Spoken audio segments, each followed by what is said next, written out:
Hola, ¿cómo están, queridos alumnos de cuarto año de medicina de la Universidad de Tarapacá de Arica? Yo soy el doctor Pablo Castillo Bravo, traumatólogo. Bueno, soy de su ciudad. Actualmente estoy en Barcelona. Me vine todo este año a hacer una subespecialidad en cirugía cadera y pelvis. Por eso no he podido estar con ustedes. También ocurrió cuando fue la pandemia y yo a sus cursos sé que le hice clase online y bueno, lamentablemente ahora también estamos en línea y no nos podemos ver o mirar a la cara, pero de seguro cuando lleguen a su internado, yo voy a estar ahí para ustedes, para lo que necesiten, y a los que les interese la especialidad, cuenten conmigo, se pueden acercar, y si está a mi mano, lo haré participar de mi quehacer médico. Bueno, la clase de hoy habla de los conceptos básicos de traumatología y además vamos a hablar de las fracturas frecuentes de la extremidad superior en su primera parte. Voy a hablar un poco de las fracturas desde la clavícula hasta la húmero distal, paleta humeral, porque el viernes de esta semana el doctor Cornejo hace una clase presencial sobre las fracturas frecuentes desde el codo hasta la mano. Bueno, en este curso de traumatología, bueno, un curso, como ustedes saben, compuesto por cirugía y traumatología, pero dicen que los cirujanos le temen a muy pocas cosas. Ellos dicen eso, tienen un ego alto, pero los traumatólogos no le tenemos miedo a nada. Esa es una frase cliché que ocupo yo, más que nada para motivarle al estudio de esta linda especialidad. ¿Ah? Acuérdense de eso. ¿Y por qué hay que estudiar las fracturas? Porque escenarios así se van a encontrar siempre, ya sea como médico general, médico de urgencia, les va a tocar esto. Y es además la traumatología, las lesiones traumatológicas son una consulta frecuente en el servicio de urgencia. Hay diferentes estudios que dicen que incluso el 60% de las consultas en urgencia son de alguna índole traumatológica. Además, producen una pérdida de la capacidad funcional y que puede afectar de manera relevante a nuestros pacientes. Bueno, y cada fractura o cada patología de la traumatología y ortopedia son en muchos casos verdaderos desafíos clínicos. Esta clase introductoria, vamos a hablar de algunas definiciones como lo más simple. Definir qué es una fractura. Y una fractura es una solución de continuidad de la sustancia del hueso, la sustancia ósea. Dicho en otras palabras, es un cambio en la forma normal del hueso como consecuencia de la aplicación sobre el mismo de una fuerza superior a la que el hueso pueda resistir. ¿Vale? En el fondo, una solución de continuidad ósea. Eso es una fractura. ¿Por qué me paso a la fractura a los esguinces? Porque parece un poco como ridículo, pero en otros años, algunos internos o estudiantes de medicina han dicho, doctor, usted me ha hablado de muchas cosas, de fracturas, de artrosis, de lesiones misceláneas en traumatología y ortopedia, pero no hemos visto la esguince. Y tienen razón, porque la esguince sí es una patología frecuente en traumatología, sobre todo el esguince de tobillo. Pero la clasificación es universal y aplica para toda lesión ligamentosa, perdón. En el caso de un esguince grado 1, habla de lesiones microscópicas, que el paciente tiene una distensión de los ligamentos, que no tiene una mayor inflamación y se mejora en un tiempo prudente de 3 a 7 días, que logran que el dolor se vaya y la inflamación desaparece. En cambio, la esguince ya grado 2 son lesiones o roturas parciales del complejo ligamentoso. Y esto ya puede tener algún grado de hematoma secundario que puede aparecer después de algunos días, y ya la mejora no ocurre en los 7 primeros días, sino que ocurre de forma más diferida, de 10 a 20 días, según el complejo ligamentoso en cuestión. Eh, por lo menos hasta 3 semanas, en algunos casos hasta 4 semanas. Y estas lesiones parciales, cuando hacen pruebas de estabilidad, existe estabilidad. En cambio, en el grado 3 ya la ruptura del complejo ligamentoso es total. Y en ese sentido, se pierde toda estabilidad. Entonces, por ejemplo, en una lesión un esguince grado 3 de tobillo, un esguince lateral del complejo lateral, va a tener un bostezo y una inestabilidad evidente. Bueno, y el tratamiento y la recuperación ya cambia. Puede ir incluso entre 6 a 8 semanas. Se puede tratar con inmovilización y en algunos casos va a requerir reparaciones quirúrgicas. Un ejemplo como característico son las lesiones del ligamento cruzado anterior, ¿ah? Que cuando son roturas totales tenemos que ir a repararlas. ¿Vale? ¿Por qué? Porque produce una inestabilidad franca y que no sana por sí sola.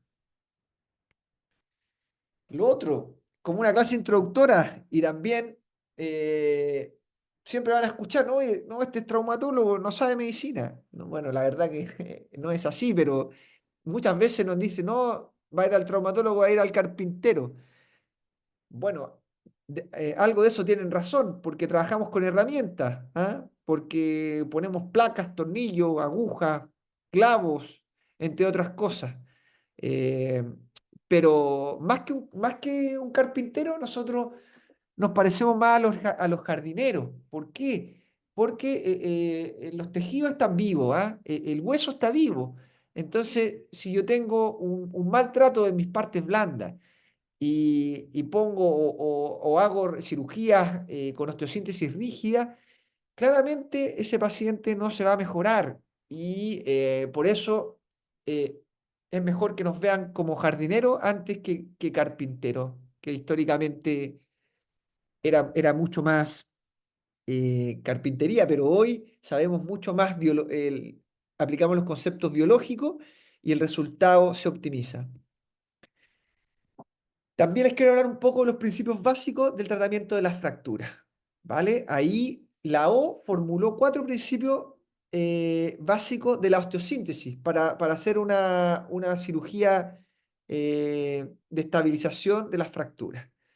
En este caso, el, el tratamiento de las fracturas, la osteosíntesis necesita que la fractura tenga una reducción anatómica o una reducción funcional, que la fijación sea estable, que conserve su irrigación sanguínea y que tenga una movilización precoz y activa para que no ocurran atrofia y complicaciones. Estos son los principios: preservar la irrigación, reducción que sea funcional, que sea la fijación estable y tener una movilización activa y precoz. Esos son los principios de la AO y que se van a aplicar para cualquier tratamiento de cualquier fractura de nuestra economía. También hablar del concepto de osteosíntesis de la fractura. Saber que es un procedimiento quirúrgico que estabiliza fragmentos óseos mediante implantes, respetando la biología y la biomecánica. Eso es lo más importante. Y dentro de esta osteosíntesis vamos a aplicar la osteosíntesis con una estabilidad absoluta o una estabilidad relativa. Y va a depender del tipo de fractura que nos veamos enfrentados. En este caso, cuando hablamos de estabilidad absoluta, significa que cuando en la estabilidad de mi osteosíntesis no existe movimiento entre los fragmentos de una osteotomía o una fractura. En el fondo, la reducción queda anatómica total. Y esta estabilidad favorece la consolidación primaria o por primera intención o sin formación de callo, o sea, con un contacto total. Luego tenemos el concepto de estabilidad relativa. Y esto es cuando existe movilidad entre los fragmentos, ya sea de una osteotomía o una fractura con una fuerza hasta 5 micras. Y la estabilidad relativa favorece la consolidación secundaria o por segunda intención. ¿A qué me refiero? Que tenga una formación de un callo óseo, que nazca de un hematoma fracturario y vaya formando un callo óseo. Vamos a hablar un poco de eso también. La consolidación primaria, como les dije, es la reducción queda tan anatómica que ocurre un paso de una ostionas primarias de un lugar a otro y la curación es por contacto directo. Los osteoclastos pasan por canales, seguido por los osteoblastos y luego los vasos sanguíneos.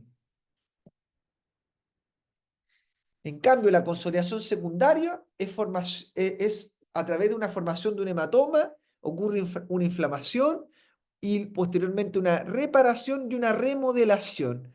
Entonces, cuando nosotros apliquemos la consolidación secundaria, no podemos violar el foco fracturario, no podemos hacer una apertura del foco, ya que va a perder todas sus propiedades biológicas para la curación de la fractura a través de la consolidación secundaria. Entonces, cuando ocurre un hematoma fracturario, vamos a tener una inflamación aguda que va a estar acompañado por la formación de hematoma, va a haber una reacción inflamatoria y se va a seguir con una angiogénesis. Luego va a venir la fase de reparación que influye con una formación de cartílago inicial, calcificación y una remoción de este y posterior formación de hueso. Y luego viene una fase de remodelación final. Entonces, ¿cuáles son nuestras fases de la consolidación? Aquí las tengo enumeradas. Como primer lugar, vamos a tener la formación del hematoma fracturario, que va a haber ruptura de vasos por el trauma inherente. Luego va a haber una inducción directa, que van a haber activación de células pluripotenciales, factores humorales, y esto ocurre desde el momento del trauma. Todo este y luego va a venir el proceso de inflamación que puede durar de 1 a 3 días, desde la fractura hasta la formación de un callo blando. Cuando tenemos nuestro callo blando, que es una osteogénesis membranosa, este ocurre hasta la tercera y cuarta semana. Es un callo cartilaginoso que cubre la fractura y en este proliferan células precursoras desde el periósteo y el endósteo. Estos son los condroblastos. Y reciben estímulo a través del micromovimiento y además tienen un adecuado aporte vascular. Y la función es dar un soporte mecánico al callo duro posterior. Posterior a la tercera y cuarta semana, desde el mes hasta la sexta semana, ocurre esta formación de un callo duro cuando ocurre todo el fenómeno de osificación. Posterior a aquello, eh, desde la sexta o de la octava semana o de o de la semana 12, según las diferentes fracturas de nuestra economía, el fenómeno de remodelación puede durar hasta meses posterior al tiempo inicial. Y el hueso se completa de su estructura normal, el hueso recupera su fuerza normal en la fractura y ocurre el cambio de un hueso tipo fibrótico a un hueso laminar maduro. Tienen que saber que el fenómeno de remodelación es un fenómeno muy importante en la fractura en la edad pediátrica. En cuanto a las indicaciones y las posibles alternativas que tenemos para resolver una fractura, para aplicar nuestra osteosíntesis, según los que le conversé, vamos a tener la estabilidad absoluta y una estabilidad relativa, como ya les dije. Las fracturas, ya sean articulares o diaficiarias con un rasgo simple, vamos a aplicar la estabilidad absoluta. Y tenemos herramientas de osteosíntesis, como una técnica con tornillo de compresión, con la técnica de compresión interfragmentaria.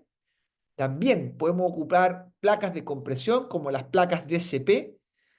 Y también tenemos el sistema de banda de tensión que vamos a revisar en la siguiente diapositiva, en qué fracturas van bien.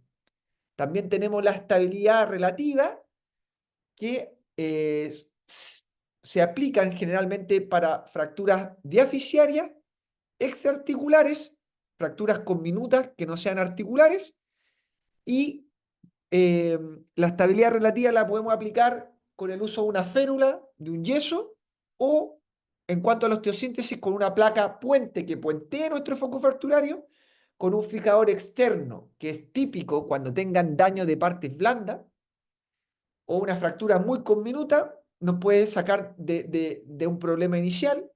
Y también el uso de los clavos endomedulares que cuando aparecieron fueron un verdadero acontecimiento para nuestra especialidad. Con el advenimiento de los clavos endomedulares mejoró muchísimo el tratamiento de muchas fracturas. Bueno, aquí tengo una diapositiva que muestra la estabilidad absoluta. A modo de ejemplo, cómo funcionan los tornillos compresivos o de compresión interfragmentaria. Eh, Siempre, aquí tienen un ejemplo de una fractura de tobillo, es una radiografía, una osteosíntesis de una fractura de tobillo con una radiografía anteroposterior de esta articulación.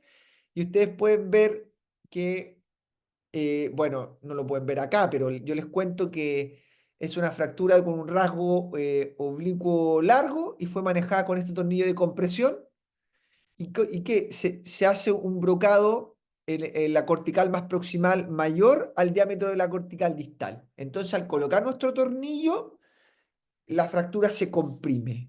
Ese es el concepto, ¿vale? Y dejo contacto total ahí, hueso con hueso.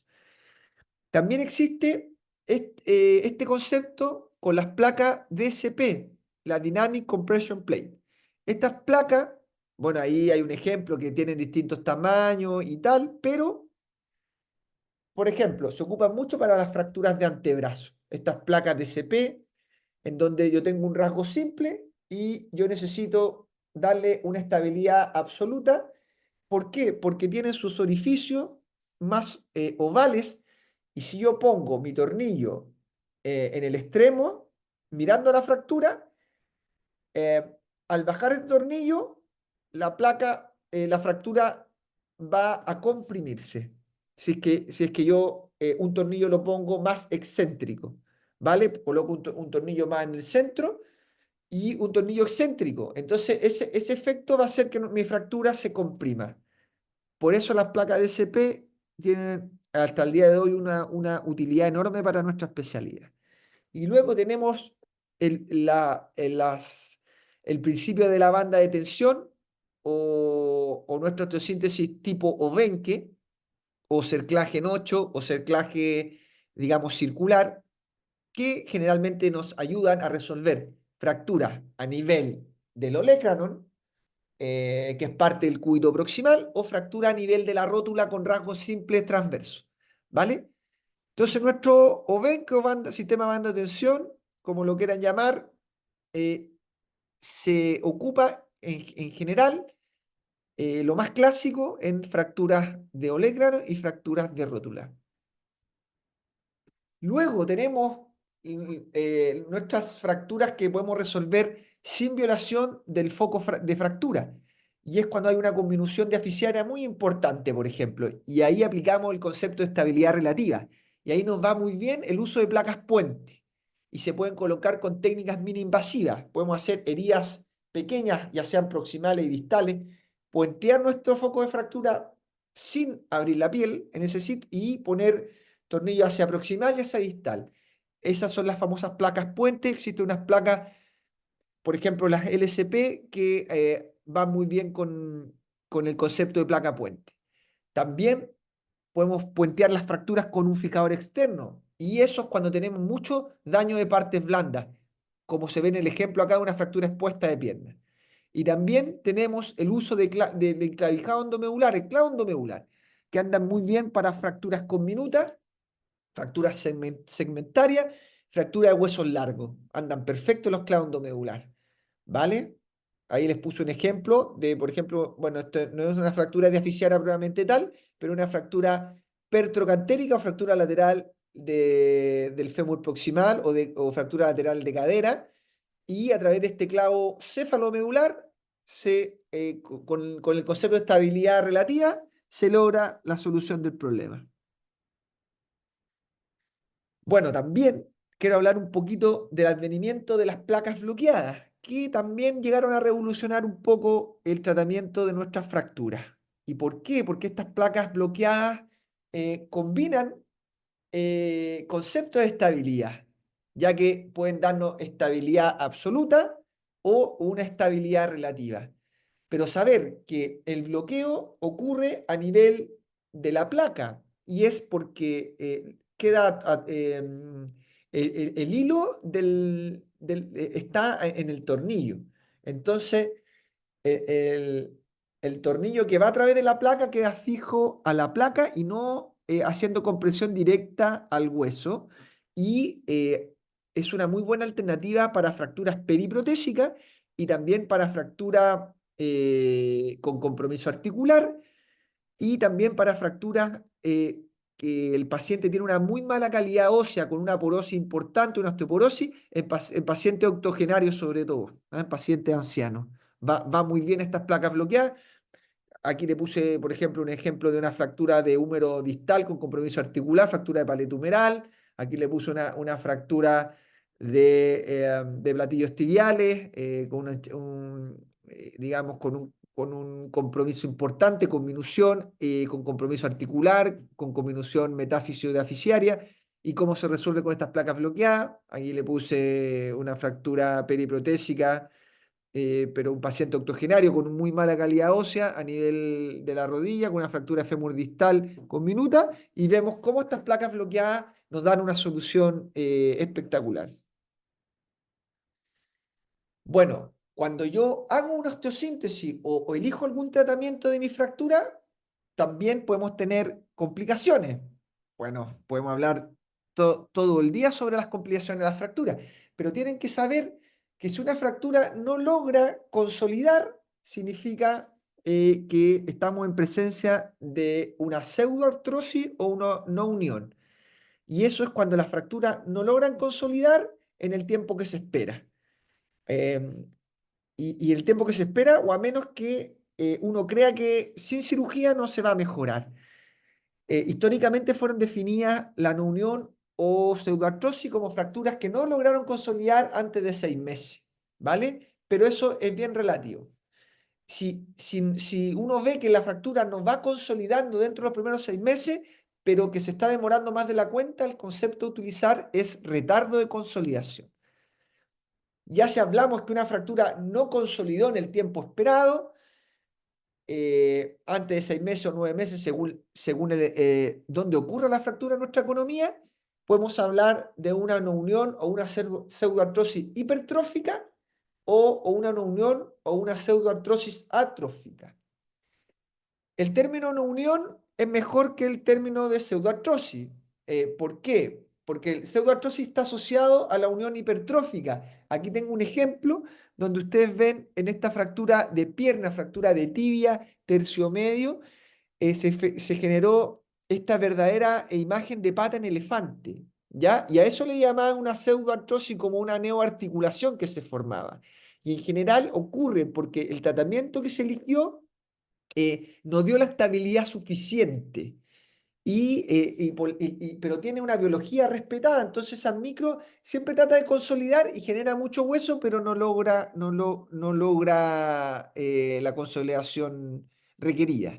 Esa es la hipertrófica. Y luego tenemos la atrófica, que es por falta de biología absoluta, que es, por ejemplo, fractura expuesta, que con lesiones del periósteo, o fractura, por ejemplo, que pueden ocurrir a nivel de la casa femoral o a nivel del escafoide carpiano, que tienen circulación retrógrada o terminal, y cuando no sanan ocurren estas no uniones atróficas, que es por falta de biología.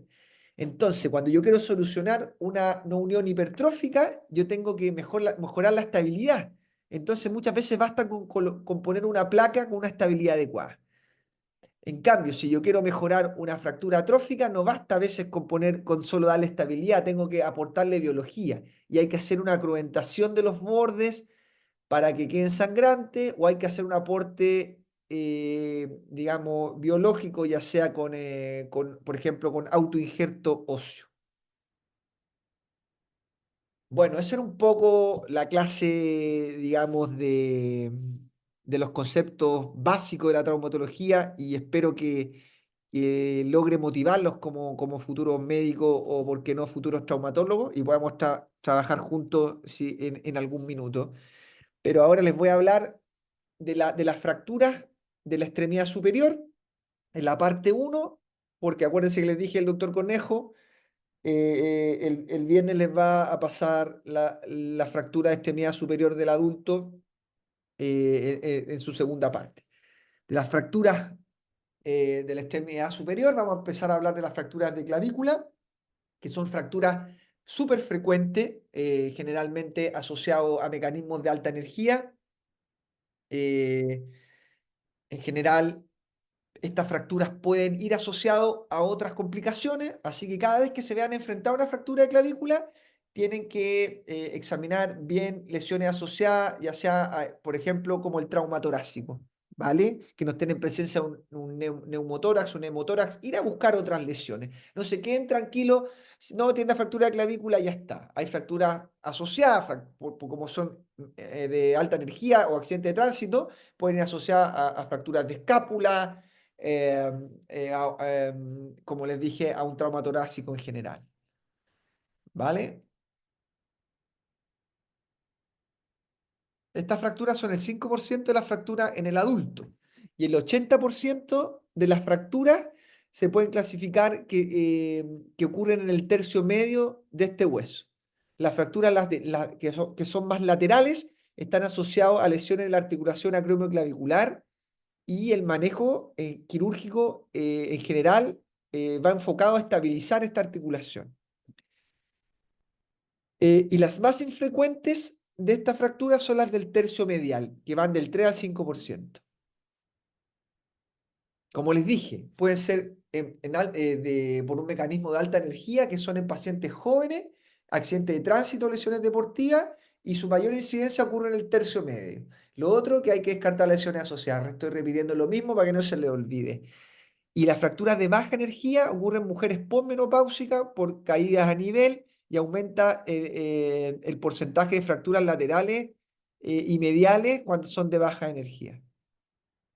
El diagnóstico siempre con una radiografía AP de clavícula. Pueden tomar radiografías comparativas de las clavículas si es que les queda alguna duda y también con una proyección con una inclinación, digamos, cefálica de 15 grados. Eso también ayuda para desproyectar la fractura. Lo otro que se puede hacer un estudio del hombro para buscar, por ejemplo, cuando ocurren fracturas laterales. Y ahí podemos tomar el set de trauma de hombro con una P, una axial y una axilar dentro de lo posible. Siempre cuando estén enfrentados a cualquier fractura, tomen radiografía en dos planos. Siempre. Esta es la clasificación, que es la de Allman, pero tercio medio, el 85% van a ser del tercio medio. El tratamiento, si es que yo tengo una fractura que no está desplazada y tiene un buen contacto óseo, el tratamiento de elección va a ser el tratamiento ortopédico y puede durar entre 2 a 3 meses. Puede ser a través de un vendaje en 8 o un cabestrillo o un inmovilizador de hombro. ¿Vale? Cualquiera de eso es válido. Y el tratamiento ortopédico es muy frecuente en los niños, ya no así en el adolescente o en el adulto joven. También puede ser una muy buena alternativa para el paciente añoso, pero en el adolescente, en el adulto joven que ocurre en desplazamiento, está demostrado que cuando estas fracturas se desplazan, pueden generar, pueden consolidar con un acortamiento de la clavícula y generar una pérdida de fuerza de la extremidad superior. Entonces, hoy en día, el tratamiento ortopédico está cada vez más en desuso en ese grupo etario que les nombré. ¿Y cuándo lo indicamos de forma absoluta en las fracturas de clavícula? Cuando son fracturas expuestas o con una inminente exposición, fracturas con lesión neurovascular. Esas son las principales indicaciones absolutas de cirugía. Pero las indicaciones actuales también consideran cuando tengo una fractura con un acortamiento considerable, cuando el desplazamiento es más de 2 centímetros, cuando hay fracturas con minutas y segmentarias y cuando tengo pacientes jóvenes demandantes, sobre todo los deportistas. Por ejemplo, acá vemos una fractura que está desplazada por lo menos en un 50% en un paciente joven y cómo se solucionó su fractura con esta placa, que en este caso es una placa DSP, una placa puente. En general funcionan bastante bien, pero hoy en día está muy en boga las placas bloqueadas porque son más de bajo perfil. Entonces, como al ser más de bajo perfil, porque mucha gente que la clavícula al ser prominente subcutánea, les molesta mucho las placas DSP porque son, digamos, un perfil mayor, pero se ocuparon por muchos años, pero como dije, las placas bloqueadas de clavícula actuales con un bajo perfil son espectaculares, ¿ah? Andan súper bien. Aquí tenemos otro caso de una fractura lateral de clavícula pero vemos que hay una lesión, digamos, ligamentosa asociada y se resuelve con este sistema de amarra de supersutura que desciende la clavícula y permite estabilizar la fractura. Este sistema es buenísimo, ¿ah? Bueno, y así se pudo resolver estas fracturas laterales. Vamos a pasar a otra lesión. Vamos a hablar de las luxaciones acromioclaviculares. En cuanto a su epidemiología, son el 9% de las lesiones de hombro en todas las edades. Es más frecuente en hombres que en mujeres, en una relación 5:1. Más frecuente la luxación completa, 2:1. Y el 90% está asociado a actividades deportivas. Es súper importante que en la luxación acromioclavicular vayan a palpar el signo de la tecla. Eso demuestra inestabilidad y usted vayan a examinar siempre la clavícula distal y hacen el signo de la tecla y si tiene un verdadero peloteo es probable que estemos frente a una luxación acromioclavicular o un esguince acromioclavicular en un grado 2, por ejemplo. En cuanto a las luxaciones acromioclaviculares, tenemos la clasificación más clásica, es la de Rockwood, que tenemos de la tipo 1, 2, 3, 4, 5 y 6.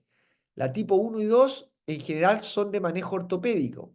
Las tipo 3, ya que tienen una luxación sobre el 100%, pueden ser de manejo quirúrgico, sobre todo en pacientes deportistas jóvenes. En pacientes, digamos, más de 60 años, muchas veces se puede manejar de forma ortopédica. Pero ya las lesiones 4, 5 y 6 son de manejo absolutamente quirúrgico. La más frecuente de manejo quirúrgico es la luxación acromioclavicular tipo 5, tal cual sale en este esquema. Ya les dije, tratamiento conservador en las tipo 1 y 2. Las tipo 3 pueden ser conservador o también puede ser quirúrgico en pacientes deportistas. Y las tipo 4, 5, 6 ocupamos estos dispositivos coracoclaviculares que pueden ser flexibles con esta super amarra, super sutura en muchos casos nos permite una reconstrucción anatómica bastante buena y con la cicatrización de los ligamentos. En el caso de que la lesión no sea resuelta en las 2 primeras semanas, podemos hablar de un paciente que tiene una lesión crónica y en algunos casos hay que hacer un aporte biológico a esta luxación acromioclavicular poniendo el injerto digamos, a los ligamentos, que pueden ser, por ejemplo, un autoinjerto de los isquiotibiales, o a veces podemos hacer unas otras técnicas locales de reemplazo, digamos, del ligamentoso en algunos casos. El tratamiento ortopédico, como le dije, en el caso 1, 2 y en algunos 3, se hace con frío local, AINES y una inmovilización que puede ir de 4 a 6 semanas y una posterior rehabilitación con fisioterapia, kinesioterapia para recuperar la fuerza y la movilidad. Ojo con estos pacientes que pueden evolucionar con hombro congelado, mucho ojo con eso. Y el tratamiento quirúrgico 4, 5 y 6 y a través de una fijación coracoclavicular dinámica. Esto es lo que más se ocupa hoy en día. Eh, en la historia del manejo de estas lesiones existía también el tornillo de Bosworth o existen unas placas con un soporte inferior al acromion, pero la verdad que esta fijación coracoclavicular es dinámica han andado perfectas. Una vez que ocurren, hay que esperar que esto cicatrice, hay que hacer ejercicio de movilidad pasiva inicialmente, luego activas y ojalá estar moviendo después de los primeros 10 días para evitar la capsulitis adhesiva secundaria o hombro congelado. Aquí hay un caso del servicio nuestro de Arica, donde se ve que una luxación acromioclavicular grado 3 fue resuelta con estas suturas de amarras, con estos dispositivos, el ZipTie, de una empresa acá que nos da nos apoya con estos dispositivos, y donde se logra una reparación adecuada. Bueno, es el equipo, parte del equipo del hospital, una foto muy antigua, eso sí. Y ahora vamos a hablarles de las fracturas de húmero proximal. Esta es una fractura súper frecuente, pero son un verdadero desafío para todo cirujano ortopédico, ya que pueden ser muy, muy complejas en algunos casos. Y porque ustedes tienen que saber que en el húmero proximal va inserto el manguito rotador, ¿vale? A nivel del troquíter y del troquín. La fractura de húmero proximal son el 5% del total de las fracturas, en general en sexo femenino, y ocupa el tercer lugar de las fracturas osteoporóticas. Tiene un comportamiento bimodal. ¿A qué me refiero con eso? Que puede ocurrir en pacientes jóvenes o en pacientes adultos mayores con caída a nivel. Nuestro diagnóstico, acuérdense, siempre saber los antecedentes, un buen examen físico, ¿ya? El examen físico clásico ahí, buscar que no haya compromiso neurovascular, ver cómo está la sensibilidad, eh, hacer una inspección adecuada con hombros comparativos, siempre ayuda mucho. La radiografía, el set de trauma, con una proyección AP lateral y un axilar también puede ayudar, y en algunos casos con fracturas complejas, nos podemos apoyar de un escáner para poder entender mucho mejor la fractura y así planificar nuestra cirugía. La clasificación, la fractura húmero-proximal, la de Codman, que lo divide en sus fragmentos, y la fractura de Neer, que las divide en partes, en una, dos, tres, cuatro partes. En una parte que no están desplazadas, dos partes, tres y cuatro partes que hay desplazamiento de los fragmentos, generalmente más de 1 centímetro. También tenemos la clasificación de la O, pero la clasificación de NIR es la que más se utiliza. También existe esta clasificación de Hertel, que, bueno, entretenida porque es una clasificación que hizo el doctor Hertel para ver cómo se afectaba la circulación para luego elegir un tratamiento más adecuado, en el sentido que se había compromiso de la circulación. Él preconizaba el uso de la artroplastía o hemiartroplastía. En cambio, si es que está respetado, digamos, la circulación según la fractura, una osteosíntesis podía ser una alternativa adecuada.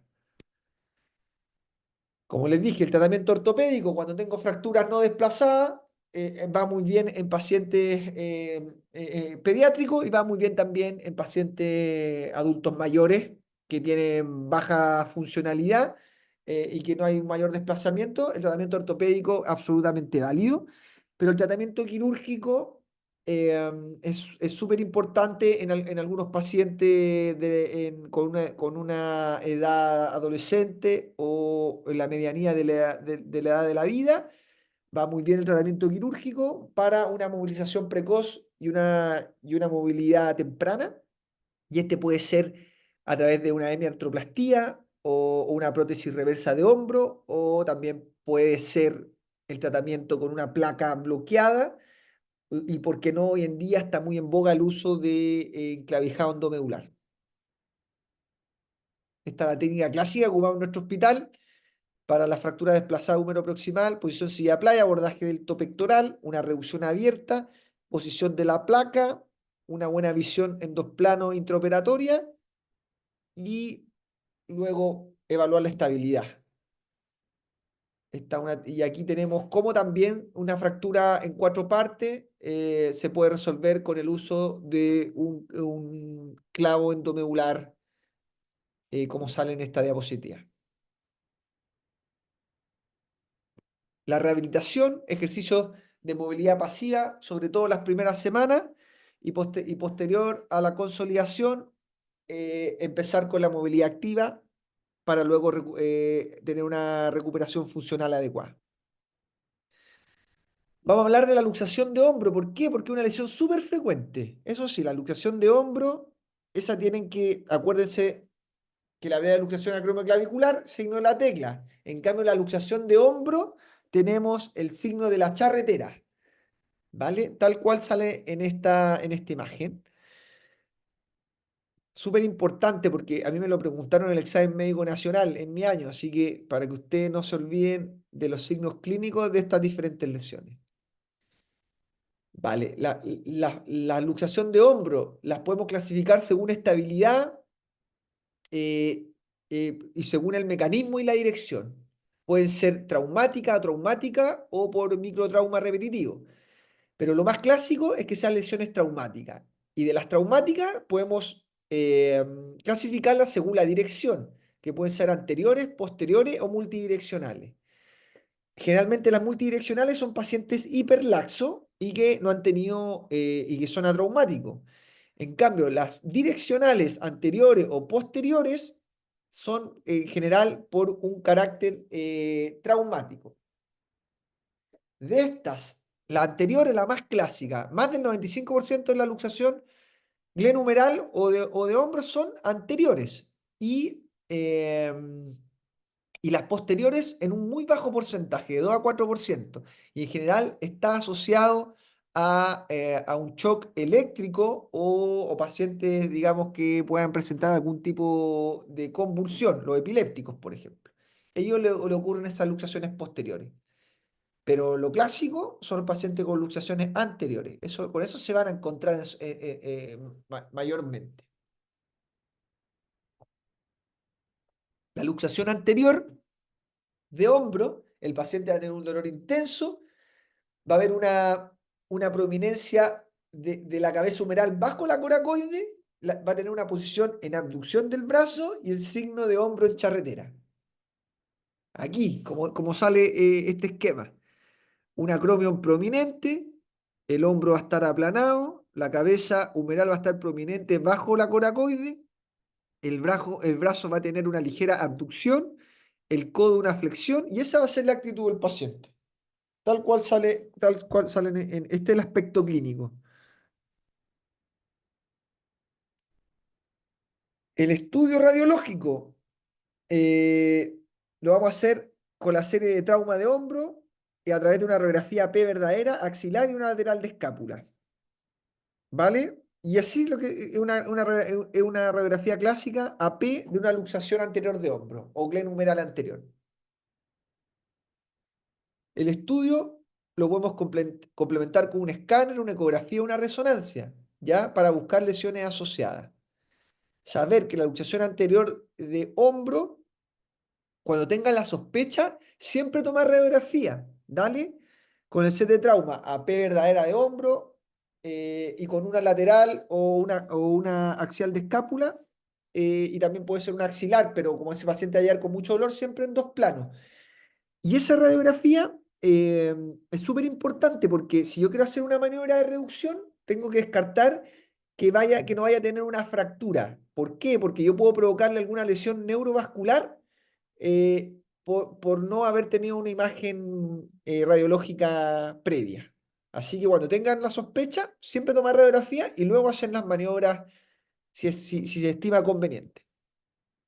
Entonces el tratamiento va a ser a través de la reducción ortopédica. Ojalá reducirla antes de las primeras 8 horas para que no vaya a ocurrir alguna lesión neurovascular, que el paciente no vaya a quedar con algún tipo de neuropraxia, ya sea a nivel del plexo braquial o a distal. La maniobra más clásica es la de Hipócrates y también existe la maniobra de Kocher. El método de reducción no altera el resultado del tratamiento. También tenemos esta maniobra de Stimson. Y la maniobra de Hipócrates es el doctor hace una tracción axial y pone su pie bajo la axila del paciente. Esa es como la clásica.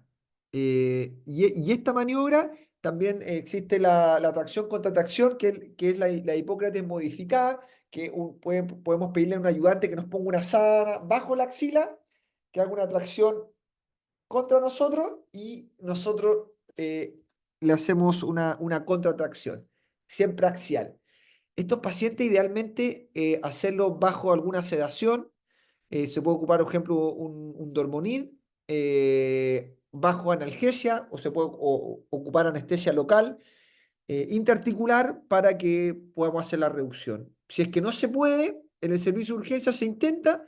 Si no se puede, este paciente lo podemos hacer una reducción en quirófano, en pabellón, bajo anestesia general, buscando una miorelajación, va a entrar mucho más fácil. Y ahí ocupo la maniobra de Coger, que en general hago una tracción, hago una rotación externa, una aducción, ahí se reduce la luxación de hombro y luego hago una rotación interna de la extremidad. ¿Vale? Si tienen arco en C, siempre revisar. Y posterior a la maniobra, siempre una radiografía de control. Luego se inmoviliza. Existen varias conductas. Puede ser un inmovilizador de hombro, un cabestrillo. Se ha demostrado que el método no altera el porcentaje de recidiva. Solo con un cabestrillo por 3 a 5 semanas puede ocurrir la cicatrización de los tejidos. Y luego se comienza un inicio precoz de la rehabilitación.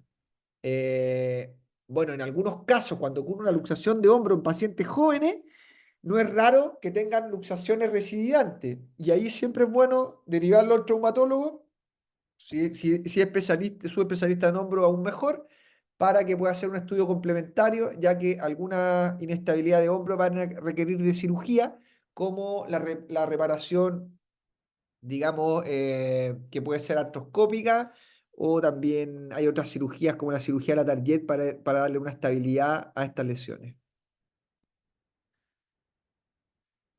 En cuanto a las fracturas de la diáfisis humeral, saber que son el 3% de las fracturas y se producen tanto por un traumatismo banal o por una caída o traumatismo de alta energía, ya sea por accidentes de tráfico o lesiones por arma de fuego. El desplazamiento de esta fractura es el resultado de las fuerzas musculares que se aplican a los distintos fragmentos óseos.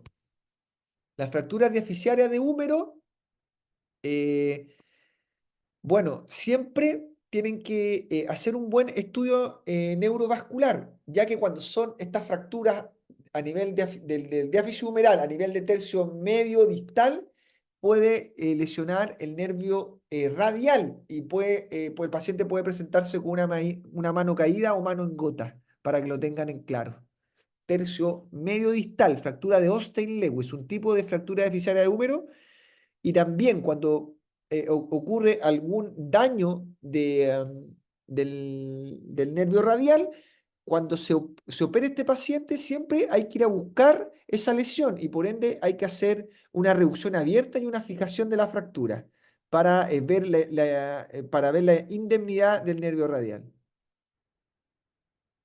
Esta fractura, la clasificación más clásica es la fractura la clasificación, perdón, de la O, que pueden ser las tipo A, rasgo simple, B en ala de mariposa o C cuando son conminutas o complejas. Y pueden ser divididas en subgrupos como fracturas espiroideas, oblicuas, transversas o también por localización, proximal, medio y distal. La clasificación de la O viene muy bien para las fracturas de huesos largos, ya sea a nivel del húmero, del antebrazo, de fémur y de la tibia, a nivel de la pierna.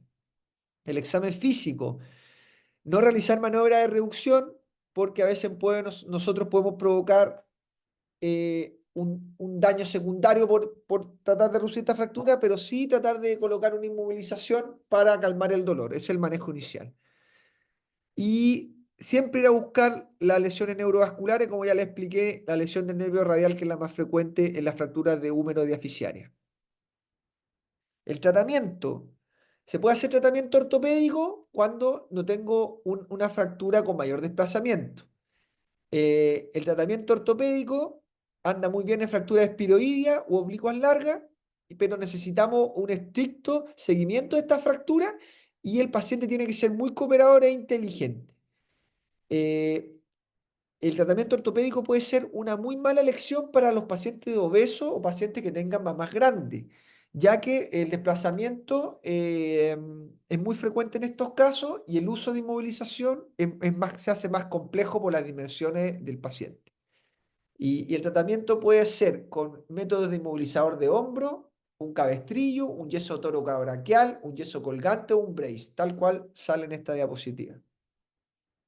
El tratamiento quirúrgico, que es lo más clásico, para las fracturas diaficiarias, el clavo endomedular anda perfecto. Puede ser anterógrado y retrógrado. nosotros ocupamos el clavo anterógrado en el servicio, nos ha ido bastante bien.